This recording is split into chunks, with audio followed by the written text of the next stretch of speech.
General Vexthera stood on the command bridge of the Dominion flagship Eternal Conquest, watching the tactical display with satisfaction.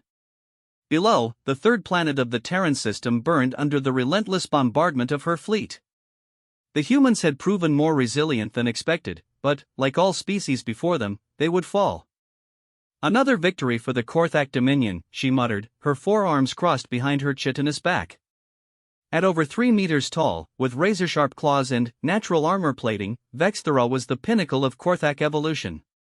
Her species had conquered 17 different star systems in the past century, and each victory had been swift and decisive. Commander Zeftor approached, his mandibles clicking nervously. "General, the human resistance is different from what we encountered on other worlds." Vexthera's compound eyes narrowed. "Explain." "Their military tactics are crude by our standards, but they refuse to surrender even when facing impossible odds. We've destroyed their major cities, eliminated their space defenses, and yet small groups continue fighting with primitive weapons. Some have even resorted to explosive devices strapped to their own bodies." Desperation, Vexthera dismissed with a wave of one clawed hand.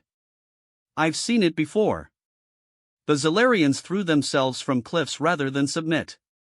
The Morphic Collective liquefied themselves in their final moments. All species have their death throes." But, even as she spoke, something nagged at her. In her 200 years of military service, she had witnessed the conquest of dozens of worlds. The pattern was always the same: initial resistance, followed by the realization of inevitable defeat, then either surrender or ritualistic suicide. The humans, however, seemed to be following a different script entirely. "There's something else, General," Zeftor continued, his voice lowering. "Our intelligence division intercepted human communications. They're not just fighting to delay defeat, they appear to believe they can actually win." Vexthera's laugh was a harsh chittering sound. "Impossible. They have no fleet left. Their planetary defenses are in ruins. What could they possibly?" The bridge suddenly erupted in alarms. Red warning lights bathed the command center as tactical officers scrambled to their stations. "Report!" Vexthera barked. "Unknown contacts approaching from the outer system, General. Multiple signatures, massive energy readings." The main display shifted to show long-range sensors. Vexthera felt her secondary heart skip a beat. Where there had been empty space moments before, now showed dozens, no, hundreds, of new contacts moving at impossible speeds toward the inner system. "Human reinforcements?" she asked, though the question felt absurd. Intelligence had confirmed that Earth was humanity's only significant military installation. "Negative, General. These signatures, they don't match any known human vessel configurations. Energy output is off the charts. Some of these ships are registering as large as our dreadnoughts." Vexthera studied the display more carefully. The approaching fleet moved in perfect formation, their acceleration curves suggesting technology far beyond anything the humans had demonstrated. More troubling still, they were broadcasting on frequencies that her own ships used. "Incoming transmission, General." "Put it through." The view screen flickered, and Vexthera found herself looking at a face that sent ice through her veins. The being on screen wore the distinctive uniform of the Terran Defense Force, but the face belonged to no human. Instead, she stared into the compound eyes of a Korthak officer. "Greetings, General Vexthera. I am Admiral Kethvar of the Terran Expeditionary Fleet. I believe you know my species." The bridge fell silent. Vexthera's mind reeled. A Korthak serving in the human military was impossible. Her people had never even encountered humans before this invasion.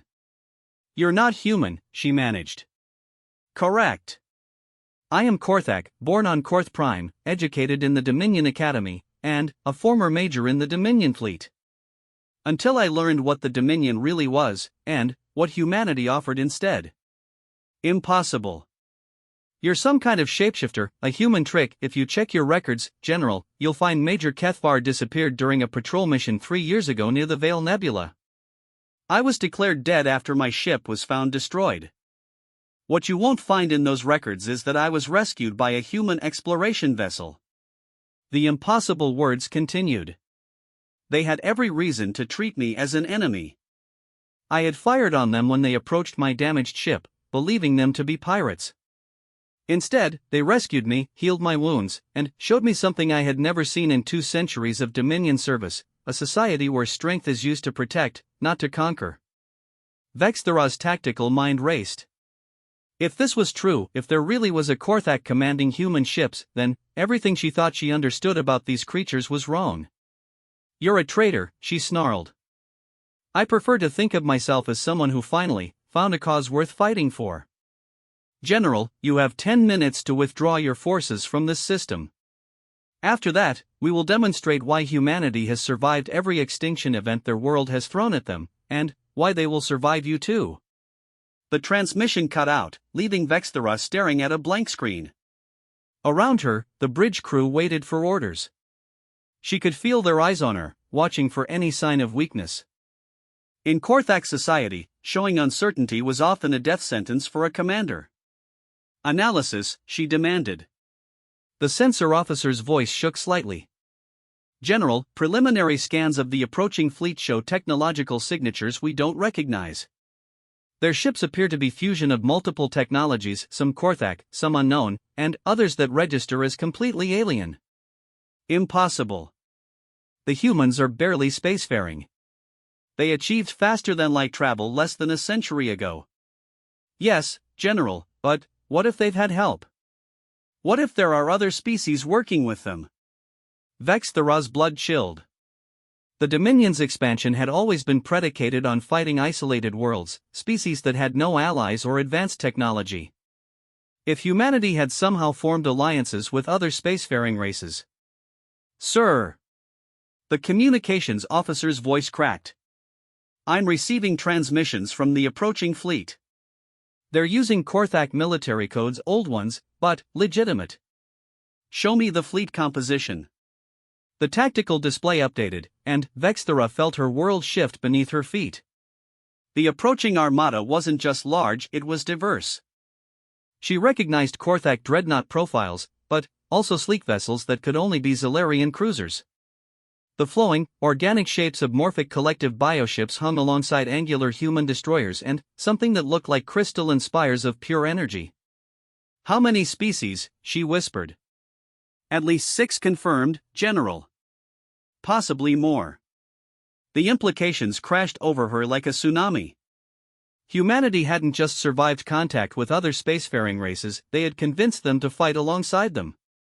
Species that the Dominion had conquered, scattered, or believed destroyed were here, united under human command. "General," Zeftor spoke quietly, "what are your orders?" Vexthara stared at the display. Her fleet of 50 warships suddenly seemed very small against the approaching armada of over 300 vessels. But, more than the numbers, it was the impossible truth of what she was seeing that shook her. In all her years of conquest, she had never seen defeated species work together. The Dominion's victories had always been complete when they conquered a world, its people either died or served. They never united with others against the Dominion. The very concept was alien to Korthak thinking. But, here was evidence that humanity had done exactly that. Somehow, in less than a century of spaceflight, they had not only survived encounters with multiple alien species but had convinced them to fight together against a common enemy. "Sir, the human fleet will be in weapons range in 8 minutes. Vexthara straightened, her military training overriding her shock. "All ships, prepare for combat. We are Korthak, we do not retreat." But, even as she gave the order, doubt gnawed at her. If humans could inspire such loyalty from other species, if they could turn enemies into allies, what else were they capable of? What had she truly stumbled into? The countdown continued, and, with each passing second, Vexthara began to understand that she was about to learn something that would change everything she believed about war, about conquest, and about the strange species called humanity. The first human vessel broke into weapons range, and the battle for Earth's future was about to begin. But, for the first time in her long military career, General Vexthara wasn't certain her side would win. She was about to discover that there were forms of strength she had never imagined, and that humanity's greatest weapon wasn't technology or numbers, but something far more dangerous: the ability to transform enemies into friends, and to inspire others to fight not just for survival, but for hope. The space around Earth erupted into chaos as the two fleets collided. Vexthera watched from her command chair as the first exchange of fire lit up the darkness between worlds. What she saw defied everything she understood about warfare. "Direct hit on human vessel designation Alpha 7, her weapons officer reported. Target is..." "General, the target isn't destroyed." Vexthera's eyes focused on the tactical display. The human ship had taken a full plasma barrage from one of her cruisers, a hit that should have vaporized it completely. Instead, the vessel's hull seemed to be regenerating, flowing like liquid metal to seal the damage. "Morphic collective biotechnology," she breathed, understanding flooding through her. "They've integrated their hull repair systems into human ships." But that was only the beginning. As the battle intensified, she watched human vessels perform maneuvers that should have been impossible.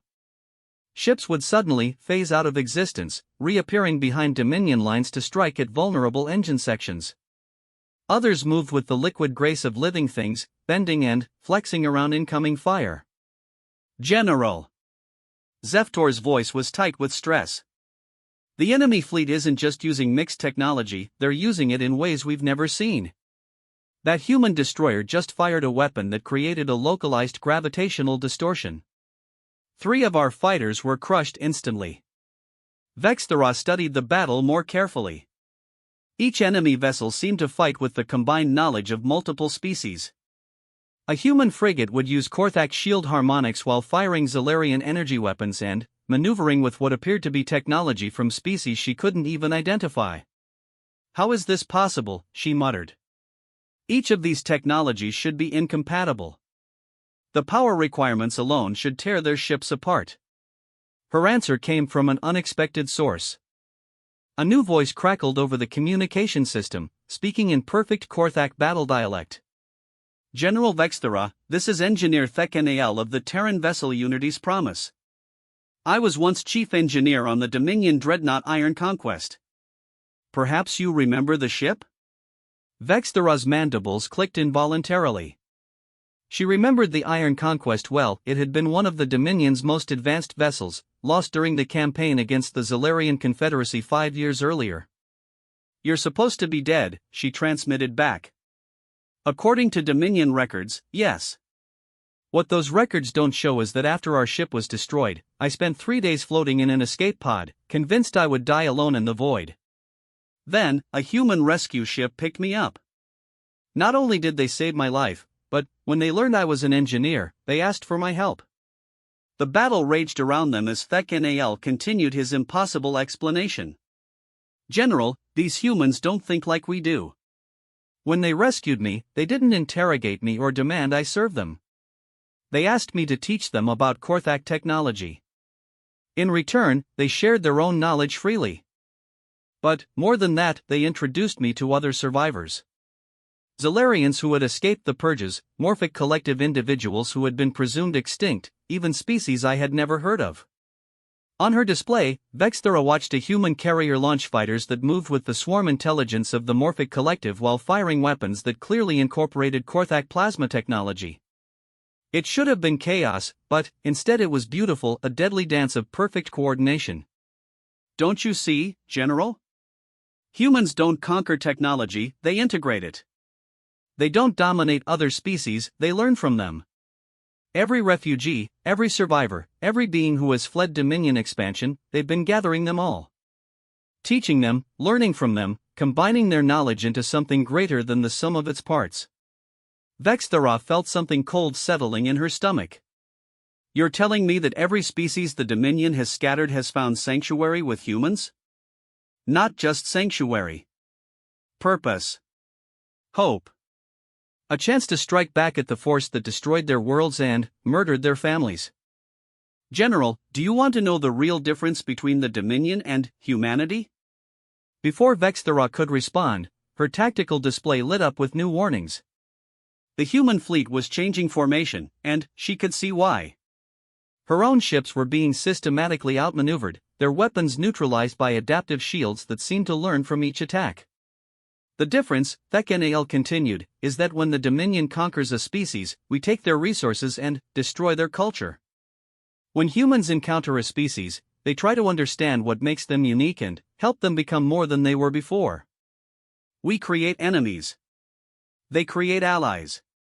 A human battleship decloaked directly ahead of the Eternal Conquest, its weapons charging. But, instead of firing immediately, it held position.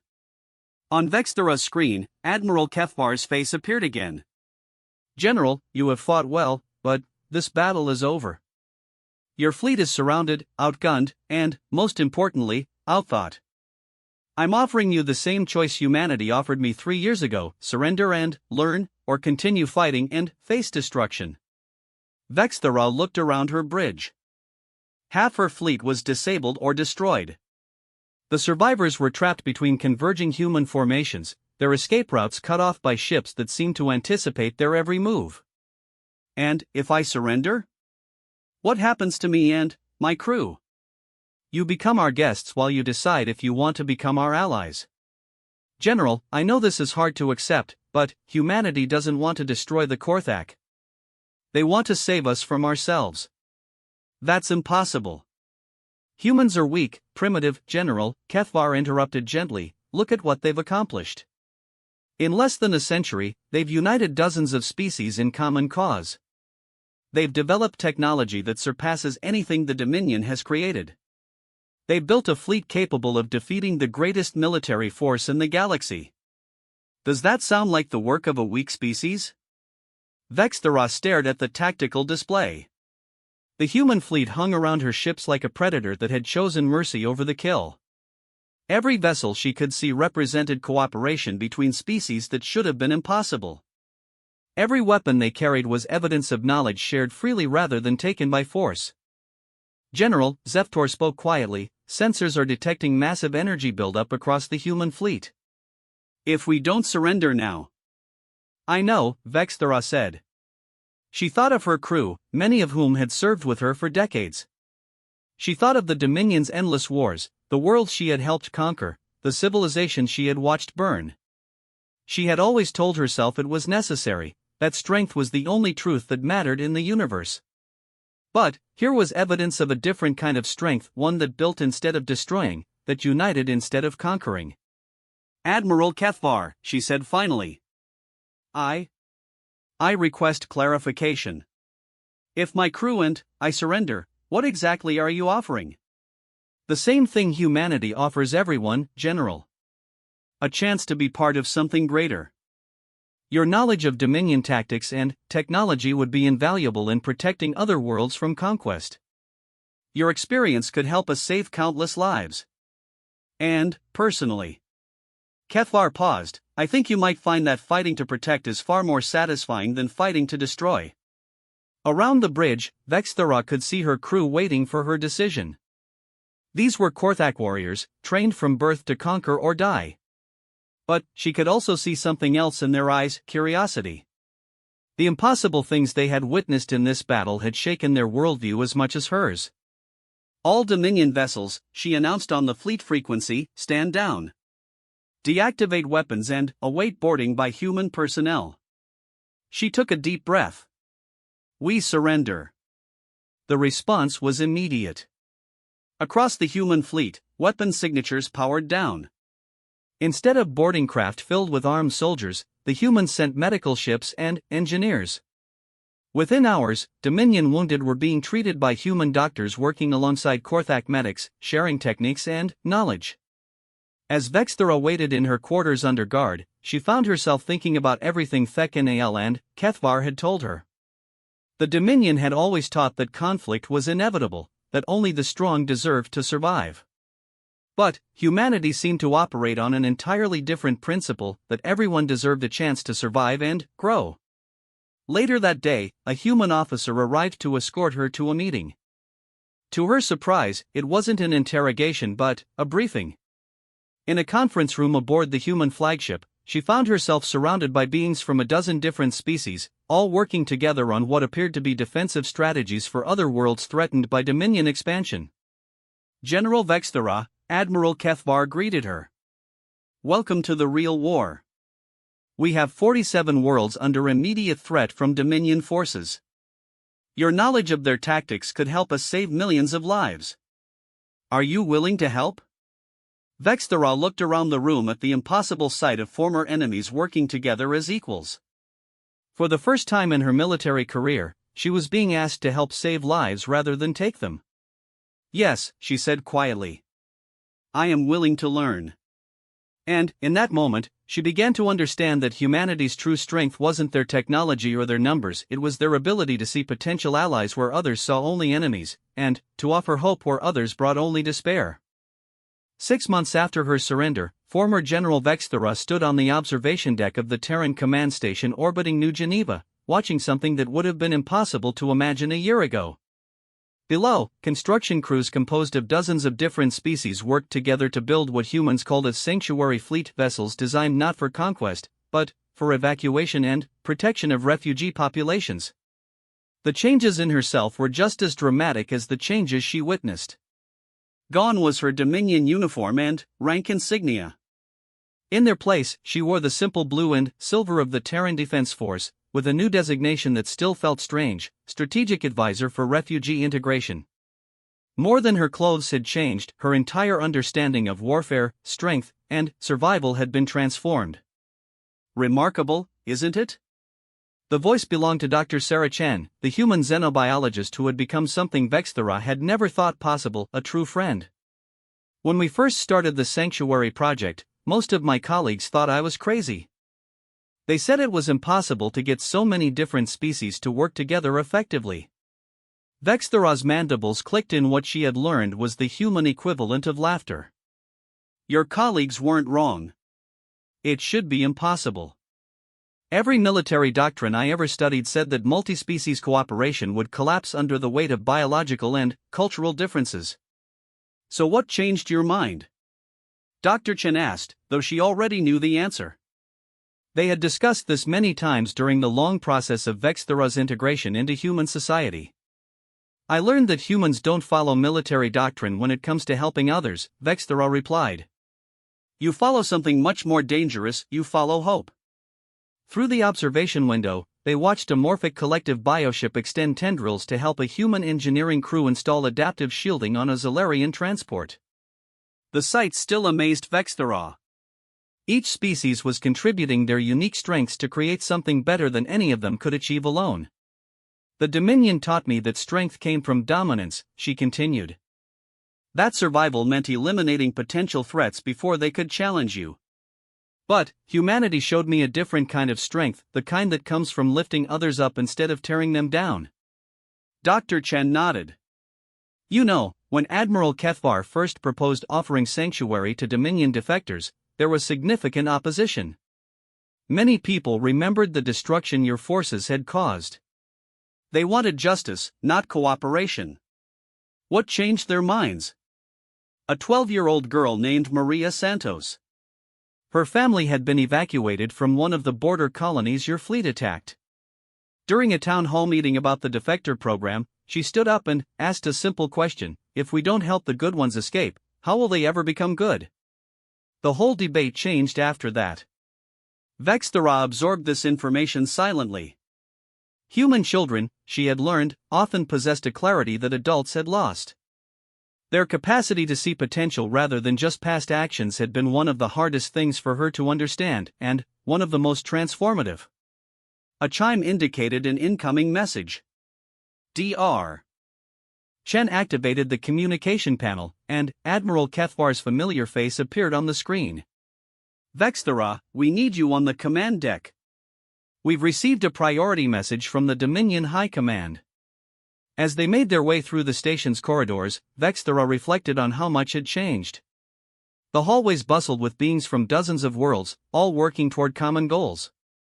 Korthak engineers consulted with human technicians while Zalarian artists decorated walls with murals celebrating unity across species lines. The station itself had become a symbol of what was possible when cooperation replaced conquest. On the command deck, Admiral Kethvar waited alongside the senior staff, a group that now included representatives from every major species in their alliance. The main screen displayed an official Dominion communication, complete with the golden seal of the High Command. "What does it say?" Vexthara asked. "See for yourself." Kethvar activated the message, and the austere face of Supreme Commander Drakkan appeared on screen. Vexthara had served under him for over 50 years, and his presence still sent an involuntary shiver through her exoskeleton. To the human leadership and their allies, Drakkan began, his voice dripping with contempt. "The Korthak Dominion offers terms for your immediate surrender. We are prepared to accept your submission and integrate your territories into the Dominion with minimal additional bloodshed. You have 72 hours to respond." The message continued with standard Dominion demands: complete surrender of all military assets, relocation of human populations to designated sectors, and the immediate execution of any Korthak traitors who had joined their cause. It was exactly the kind of ultimatum Vexthara had delivered countless times to other species. When the message ended, the command deck fell silent. Vexthara watched the faces around her, expecting to see fear or despair. Instead, she saw something that still surprised her after months of observation: quiet determination mixed with what looked almost like pity. "Admiral," she said carefully, "surely you're not considering surrendering?" Kethvar's compound eyes fixed on her with something that might have been amusement. "Vexthara, 3 years ago you rescued me from a derelict ship. Did you surrender when I fired on you?" "Of course not." "But that was different." "How was it different?" This came from Captain Elena Rodriguez, one of the human officers who had fought in the battle 6 months ago. "You were outgunned, outnumbered, and fighting someone you didn't understand. Yet you chose to help instead of retreat." "I was following orders," Vexthara said automatically, then stopped. She had been following orders, but the truth was more complicated. Something about the way humans fought, their willingness to protect others even at personal cost, had impressed her even before she understood what it meant. Dr. Chen stepped forward. "Vexthara, what would you have done with this ultimatum a year ago?" "I would have evaluated enemy strengths and weaknesses, calculated the odds of victory, and recommended either immediate attack or strategic withdrawal based on tactical advantages." "And now?" Vexthara considered the question carefully. Around her, dozens of species worked together in harmony. In the past 6 months, she had watched the Alliance rescue over 2 million refugees from Dominion expansion zones. She had seen former enemies become trusted friends, and witnessed acts of selfless courage that had no place in Dominion military doctrine. "Now I would ask different questions," she said slowly. "Not just whether we can win, but what we're fighting for. Not just how to defeat an enemy, but how to save the people caught in the middle." Admiral Kethvar nodded approvingly. "Then, you understand why we're not going to surrender or retreat. We're going to do something the Dominion has never encountered before. Which is, we're going to save them from themselves." The concept took a moment to process. "You mean to defeat the Dominion militarily?" "No," Captain Rodriguez said. "We mean to show them there's a better way. Every Dominion officer we've rescued has eventually chosen to join us. Every species they've scattered has found new hope through cooperation. The Dominion's greatest weakness isn't their technology or tactics, it's that they're fighting to maintain a system that makes everyone, including themselves, miserable." Vexthara found herself thinking about her life under the Dominion. The constant fear of failure, the need to always appear strong, the isolation that came from viewing everyone else as either superior or inferior in the hierarchy. She had been successful by Dominion standards, but she couldn't remember a single day when she had been truly happy. "You're talking about changing an entire civilization," she said. "That's never been attempted on such a scale." "Neither was building an alliance between 63 different species," Dr. Chen pointed out. "Neither was developing technology that integrates biology from 12 different evolutionary branches. Neither was creating a society where strength is measured by how many people you help instead of how many you conquer." On the main screen, tactical displays showed the current positions of both fleets. The Dominion force was massive, over 3,000 ships including their newest dreadnoughts. The Allied fleet numbered fewer than 800 vessels, though each one represented a miracle of cooperative engineering. "The odds are still against us," Vexthera observed. "In conventional terms, yes," Kefvar agreed. "But we're not fighting a conventional war anymore. We're fighting for something the Dominion can't understand or counter. We're fighting for the right of every being in the galaxy to choose their own path."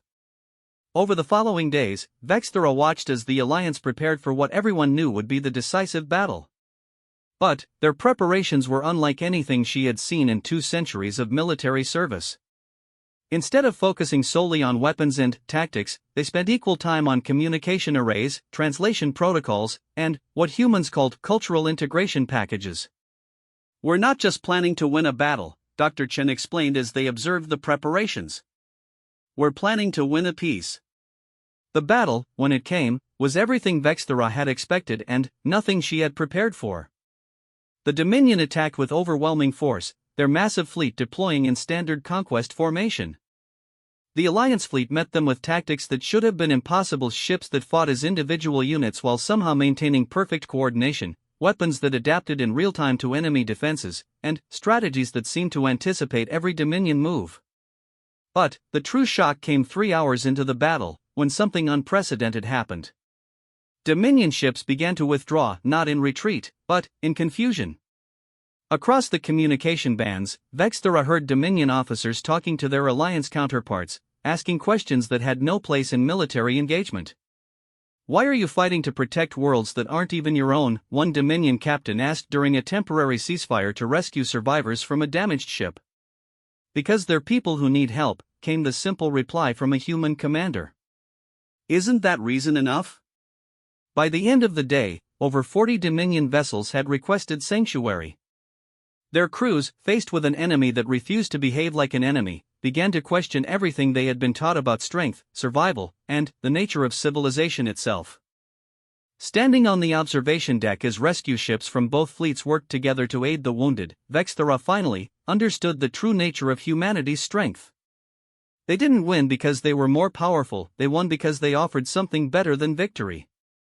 They offered hope, purpose, and the chance to be part of something greater than any individual could achieve alone.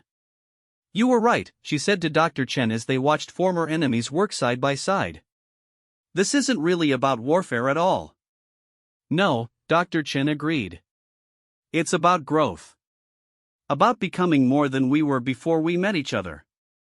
About proving that the universe doesn't have to be a place where survival means stepping on others." In the months that followed, the Dominion gradually transformed from a conquering empire into something unprecedented, a voluntary confederation of species working together for mutual benefit. It wasn't easy, and it wasn't quick, but, with each passing day, more beings chose cooperation over domination. Vexthera often reflected on the lesson she had learned: true strength wasn't the ability to destroy your enemies, but the wisdom to turn them into friends. Humanity had shown the galaxy that there was an alternative to the ancient cycle of conquest and resistance, and, in doing so, they had changed what it meant to be powerful. The war was over, but the real victory was just beginning: the long, difficult, wonderful work of building a universe where everyone could thrive.